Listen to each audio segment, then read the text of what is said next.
앉은 자 중에 있더라. 마리아는 지극히 비싼 향유 곧 순전한 나드 한 근을 가져다가 예수의 발에 붓고 자기 머리털로 그의 발을 닦으니 향유 냄새가 집에 가득하더라. 제자 중 하나로서 예수를 왜 안 읽으십니까? 우리 3절부터 다시 읽을게요. 시작. 마리아는 지극히 비싼 향유 곧 순전한 나드 한 근을 가져다가 예수의 발에 붓고 자기 머리털로 그의 발을 닦으니 향유 냄새가 집에 가득하더라. 제자 중 하나로서 예수를 잡아 줄 가룟 유다가 말하되 이 향유를 어찌하여 300데나리온에 팔아 가난한 자들에게 주지 아니하였느냐 하니 이렇게 말함은 가난한 자들을 생각함이 아니오 그는 도둑이라 돈꾀를 맞고 거기 넣는 것을 훔쳐가미러라. 예수께서 이르시되 그를 가만히 두어 나의 장례할 날을 위하여 그것을 간직하게 하라. 가난한 자들은 항상 너희와 함께 있거니와 나는 항상 있지 아니하니라 하시니라. 유다인의 큰 무리가 예수께서 여기 계신 줄을 알고 오니 이는 예수만 보기 위함이 아니오 죽은 자 가운데서 살리신 나사로도 보려 함이로라. 대제사장들이 나사로까지 죽이려고 모의하니 나사로 때문에 많은 유대인이 가서 예수를 믿음이로라. 아멘.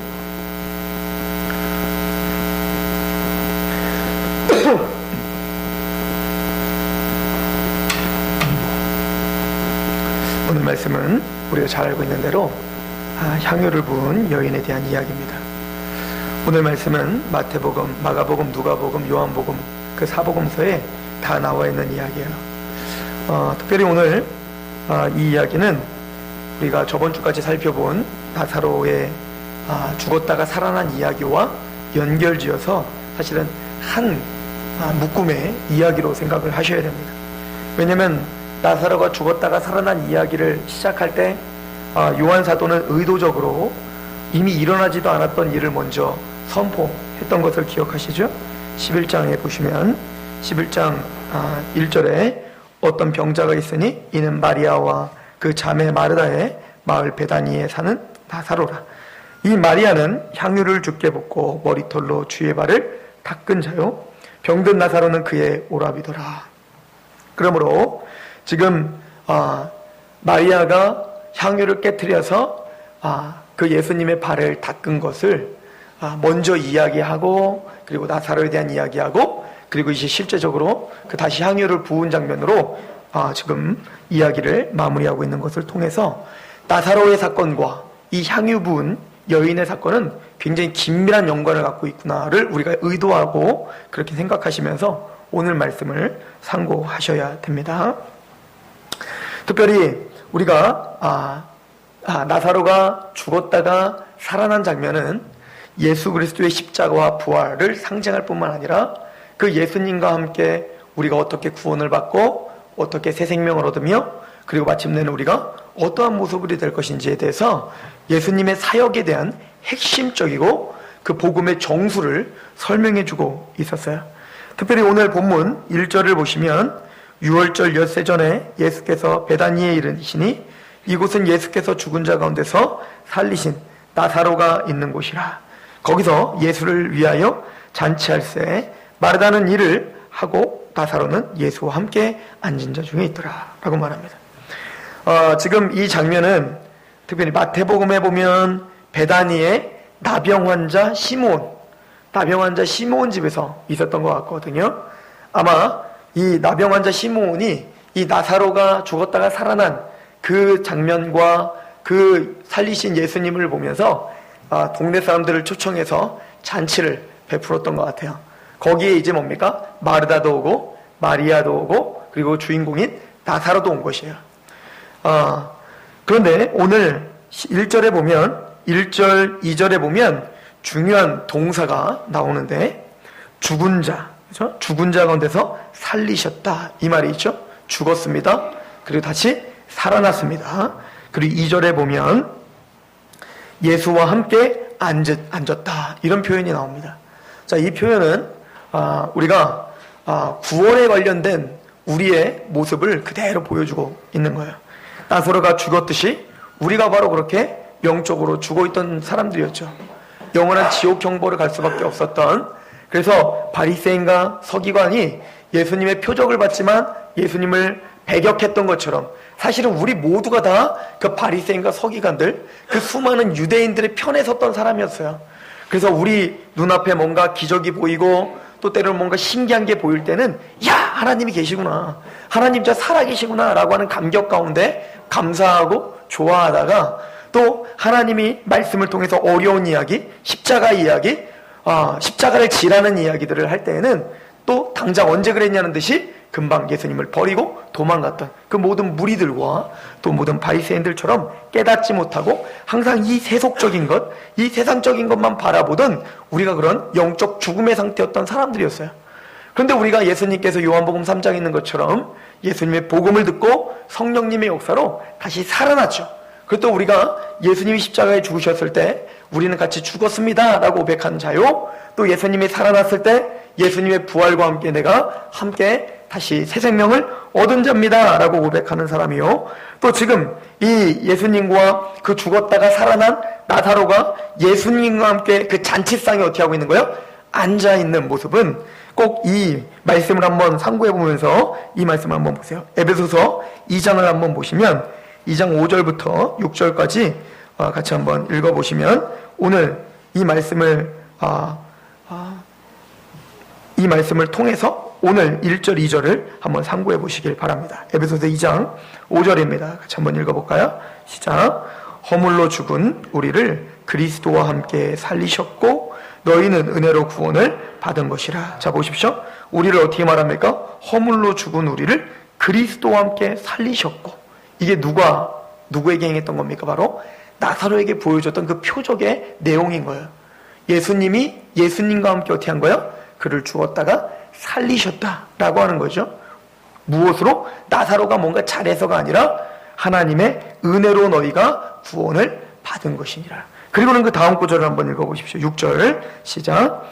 또 함께 일으키사 그리스도 예수 안에서 함께 하늘에 앉히시니. 이해가십니까? 지금 나사로가 죽었다가 살리신 다음에 예수님과 함께 앉히신 것, 마찬가지로 예수님도 우리에게 실제적으로 죽었던 우리를 복음을 통하여서 성령님을 통하여서 다시 살리시고 말씀을 알게 하시고 하나님을 알게 하시고 우리를 영적으로 일으켜 주셨죠. 그리고 우리를 누구와 함께 앉히십니까? 예수님과 함께 앉히시는 거예요. 어디에? 하늘 보좌에 앉히시는 거예요. 그래서 이것을 믿고 있는 우리는 빌립보서에서 말하는 것처럼 우리의 본향은 이 땅이 아니라 어디라는 겁니까? 하늘나라다. 하늘을 바라보는 자고 하늘에 나의 집이 있다는 것을 알고 살아가고 있는 사람들이다 라고 하는 것이죠. 그렇게 그런 구원의 감격, 하나님과 함께 그렇게 하나님의 보좌 우편에 앉았다라고 하는 그것을 위해서 예수님께서 죽으셔야 됩니다 라고 하는 것을 알고 있는 그 마리아는 믿음을 통하여서 오늘 어떻게 한 겁니까? 향유를 깨트려서 주님의 발에 붓게 되었다. 이렇게 우리가 맥으로 오늘 말씀을 보셔야 됩니다. 자, 그렇다면 오늘 본격적으로 이 말씀을 한번 상고해 볼게요.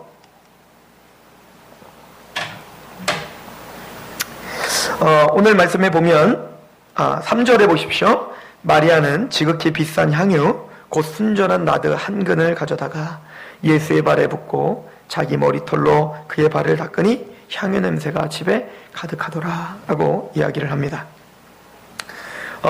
이 마리아는 예수님에게 향유를 부었는데 지금 순전한 나드 한 근은 보통 그 당시에 유대인들의 1년 품삯이에요. 그러니까 1년 동안 품삯. 그러니까 우리로 말하면 그래도 큰 돈이죠. 그 노동자가 받는 1년 품삯을 한 번에 예수님 앞에 깨트려 버린 거예요. 연봉을 깨트린 거예요. 연봉을 바로 주님 앞에 깨트려 버렸습니다. 그럴 때 우리가 잘 아는 것처럼 가룟 유다가 그 마리아에게 뭐라고 힐난하는 것을 볼 수 있죠. 5절에 보면 이 향유를 어찌하여 300데나리온에 팔아 가난한 자들에게 주지 아니하였느냐 하니 이렇게 말하면 가난한 자들을 생각함이 아니요 그는 도둑이라 돈 궤를 맞고 거기 넣은 것을 훔쳐가미로라. 가룟 유다는 아니 이거 팔아가지고 가난한 사람들한테 이렇게 도와주면 훨씬 더 좋았을 텐데 너는 어찌하여 이렇게 허비했니? 낭비했니? 라고 책망을 했다는 것이죠. 자, 이 여인이 지금 나사로의 자기 오라비의 나사로를 살리신 예수님 앞에 그 나사로에 죽었다가 살아남을 보면서 아마 이 마리아는 예수님의 모든 일거수일투족을 따라다녔던 여자였을 것입니다. 예수님이 항상 계속 말씀하셨던 게 뭐죠? 특별히 요한복음에서 계속 수도 없이 말한 것이 십자가였어요. 내가 죽어야 된다는 거였어요. 내가 생명이 떡이 돼야 돼서 너희들이 나를 먹어야 된다는 거였어요. 그러기 위해서 내가 죽어야 되고 내가 희생해야 된다는 거였어요. 그리고 너희들이 이렇게 내가 너희를 살리기 위해서 내가 죽는 것처럼 너희도 그렇게 구원을 받아 그렇게 너희도 십자가를 지라 라고 하는 것이었어요.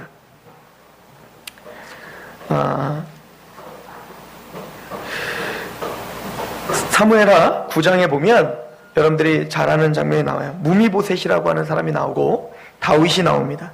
이 무미보셋은 누구냐면 다윗을 항상 죽이려고 쫓아다녔던 사울왕, 그 사울왕의 손자였어요. 그 사울왕의 손자였기 때문에 원수죠. 그런데 이제 드디어 다윗이 왕권을 잡고 이제는 왕이 되었습니다. 그럴 때 이 무미보셋은 다 사울의 손자였기 때문에 당연히 죽임을 당해야 됐고, 또 이 무미보셋은 그게 두려워서 그 하녀를 통하여서 무미보셋은 도망자가 됐어요. 근데 도망가는 중에 또 떨어져서 두 다리를 못 쓰는 사람이 되었습니다. 이것을 성경은 절름발이가 되었더라 라고 표현하고 있어요. 그리고 성경에는 그 절름발이는 예루살렘 성전에 들어올 수 없다라고 하는 율법을 또 이야기합니다. 이 이야기는 무슨 얘기입니까? 무미보셋은 아무 쓸모도 없는 사람이 되었고, 또 무미보셋은 다윗에게 죽임을 당할 수밖에 없는 자가 됐어요. 왜요? 다윗과 원수가 되었기 때문에. 그런데 다윗은 그랬던 무미보셋을 불러서 이렇게 말합니다. 다윗이 그에게 이르되 무서워하지 말라. 내가 반드시 내 아버지 요나단으로 말미암아 내게 은총을 베풀리라. 이 은총이라고 하는 단어는 바로 헤세드라고 하는 단어고, 이 헤세드는 단순히 내가 너 잘해줄게 이런 단어 아니에요. 하나님이 우리에게 베풀어 줄 때 사용하는 단어가 헤세드예요. 그러니까 어떤 조건을 달아서 하나님이 우리에게 베풀어 주는 은혜가 아니라 무조건적으로 베풀어 주시고, 또 베풀어 주시되 얘가 나중에 마음에 들지 않으면 내가 줬던 거 다 뱉어, 이런 건 헤세드가 아니에요. 헤세드는 조건 없이 부어주는 은혜지만 그 은혜를 언제까지? 끝까지 지켜주는 것, 이게 헤세드인데, 지금 다윗은 무미보셋에게 하나님이 우리에게 베풀어 주시는 그 자비라고 하는 단어를 헤세드라고 하는 단어를 쓰고 있단 말이에요. 즉 어찌 보면 세상적으로는 죽임당해야 마땅하고 다윗의 원수였던 그 무미보셋을 어떻게 하는 거예요? 내가 너를 살려줄게. 그리고는 뭐라고 합니까? 은총을 베풀어주고 내가 내 할아버지 사울의 모든 밭을 다 내게 도로 주겠고, 또 너는 항상 내 상에서 떡을 먹을지니라. 너를 은총을 베풀어서 죽임을 당하지 않는 것뿐만 아니라 네가 왕궁에 들어오게 될 거야. 아니, 다윗이 왕이시여, 나는 사울의 아들일 뿐만 아니라 절름발이이기 때문에 어차피 성에는 못 들어가는 사람입니다. 그 거룩한 다윗성에 어떻게 들어갑니까? 이런 마음이 있었을 거 아닙니까? 근데 다윗은 그 무미보셋에게 내가 너는 왕의 식탁에 참여하는 자가 되게 해주마. 지금 그게 바로 나사로였고, 그게 바로 마르다였고, 그게 바로 마리아였던 거예요. 마리아와 마르다와 또 거기에 참여한, 잔치에 참여한, 예수님과 함께 잔치에 참여한 그 많은 사람들은 사실은 무미보셋과 같은 사람들이죠. 주님 앞에 그 은총을 받을 수 있는 이유가 전혀 없었던 사람인 거예요. 또 죽었던 사람인 거예요. 나사로님이 생명이 끊어졌던 사람인 겁니다. 그런데 예수님과 함께 다시 살아난 것도 너무 감사한데 어디에 참여한 게 하는 거예요? 예수님의 잔치상에 참여하게 하는 그런 놀라운 역사를 지금 베풀어 준 것으로 우리에게 보여주고 계시는 것입니다. 그럴 때 무미보셋이 다윗에게 한 얘기가 이거예요. 그가 절하여 이르되 이 종이 무엇이기에 왕께서 죽은 개 같은 나를 돌아보시나이까. 죽은 개 같은 나를, 개만도 못한 나를 이렇게 돌아보시고 나에게 이런 은총을 베푸십니까? 라고 고백을 하고 있는 거예요. 어찌 보면 무미보셋이 다윗에게 고백한 것 이상으로 더 큰 감격이 우리에게 있어야겠죠. 왜냐하면 무미보셋은 어차피 이 땅에서 죽임을 당하는 것, 그것을 넘어가게 하시고, 그리고 왕궁에서 조금 좋은 음식 먹는 거, 왕의 음식에 참여하는 거, 이것뿐인데 우리는 뭡니까? 영원한 지옥 형벌을 받아야 되는데 우리를 살려주셨고, 그것뿐만 아니라 영원히 이 땅에서 살아가는 동안에 부귀영화를 누리는 게 아니라 영원한 삶 속에서 우리가 살아가는 70년, 80년은 순간이란 말입니다. 이 순간이 아니라 영원한 삶 속에서 우리에게 그런 은혜를 베풀어 주신다고 했는데, 무미보셋이 다윗 앞에서 내가 죽은 개 같은 나를 이렇게 돌아보십니까? 라고 말하는 것 이상으로 우리에겐 감격이 있어야 되지 않겠습니까?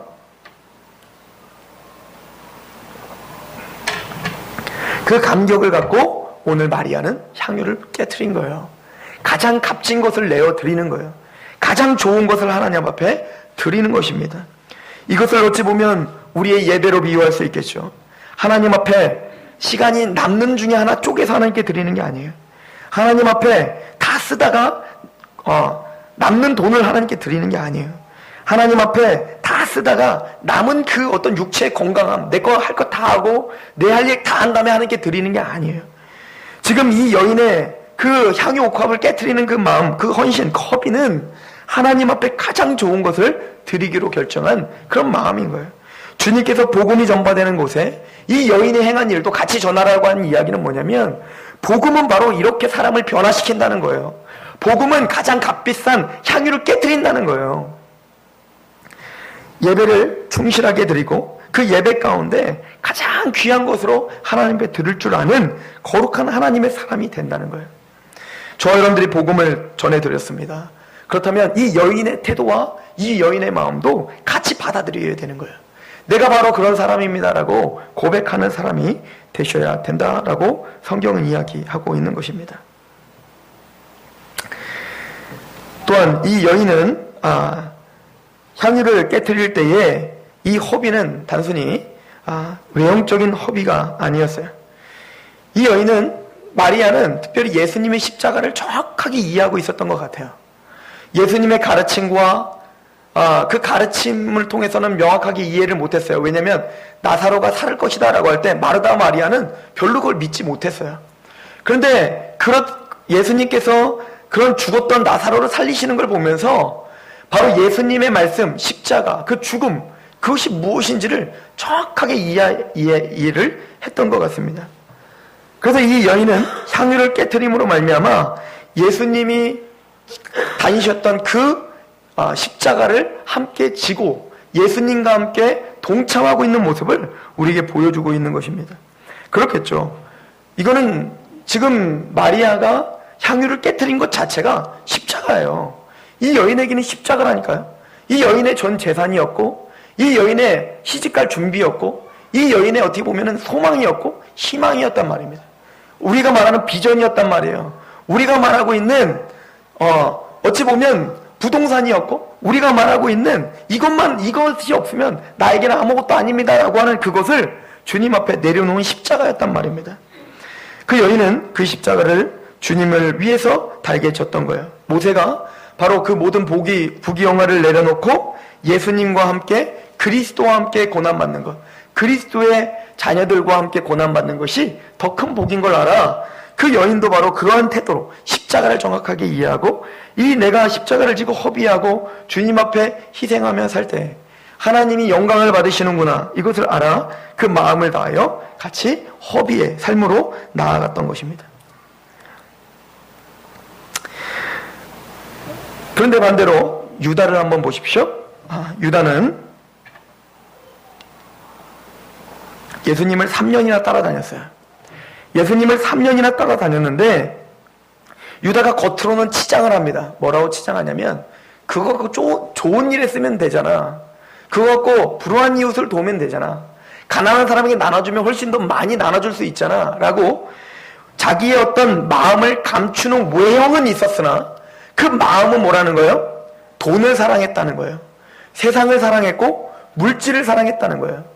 그래서 그 여인이 허비하는 걸 보면서 그걸 차라리 가난한 자에게 나눠주기 위해서 자기에게 맡겼다면, 왜 재정을 담당했으니까 자기에게 맡겼다면 그것도 훔칠 생각이었단 말입니다. 무엇을 상징합니까? 예수님을 똑같이 따르던 마리아였습니다. 예수님을 똑같이 따르던 유다였습니다. 그런데 예수님이 십자가에 짊어지시기 그 앞에 나사로의 그 죽음과 십자가의 죽음과 부활을 상징적인 모습으로 보여줬는데도 그 십자가 앞에 두 사람이 서 있는 거예요. 둘 다 뭡니까? 세상 사람들이 보기에는 예수님을 잘 따르는 제자처럼 보이는 사람들인 거예요. 한 사람은 예수님을 잘 믿으니까 가난한 사람 잘 도와줘야지 라고 하는 외식적인 어떤 형평성도 있는 사람이었고, 마리아도 누가 못지않게 자기 향유를 깨트리며 예수님을 잘 섬기고 있는 모습처럼 보였단 말입니다. 그러나 그 안엔 한 여인은 이 세상에서 누릴 수 있는 것을 희생하며 주님을 위해 살았던 사람이고, 유다는 똑같이 예수님을 따르고 있었지만 자신의 이기적인 이익과 이 물질을 사랑함과 세상을 사랑하는 것으로 뭡니까? 결론을 내리며 유다는 지금까지도 그런 세상을 사랑하여 예수님을 저버린 대표자로 지금까지 우리에게 낙인 찍혀 역사가 그렇게 기억하고 있는 것입니다. 복음이 전해지는 곳에 이 일을 기억하게 하라라고 주님께서는 말씀을 하셨어요. 내가 진실로 너희에게 이르노니 온 천하에 어디서든지 이 복음이 전파되는 곳에는 이 여자가 행한 일로 말하여 그를 기억하라 하시니라 라고 말씀하십니다. 즉 온 천하 이 복음이 전파될 때는 이 여인이 했던, 즉 그 십자가를 정확하게 이해하고 그 십자가를 같이 지려고 하는 마음, 이것이 뭡니까? 복음을 제대로 알고 감격하는 마음이다 라고 하는 것입니다.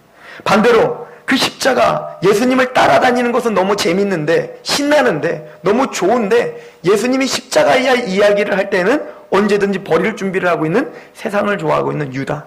여러분들의 신앙은 바로 향유 옥합을 깨트리는 여인이십니까? 아니면 그 십자가 앞에서 예수님을 버리고 물질을 쫓는 유다이십니까?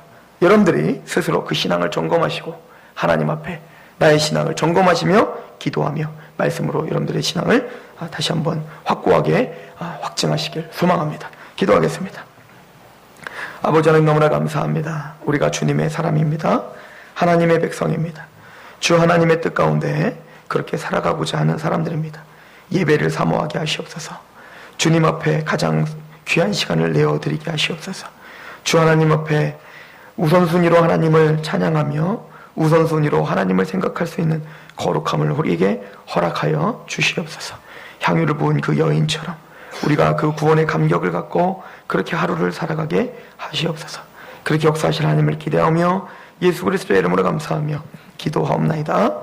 아멘.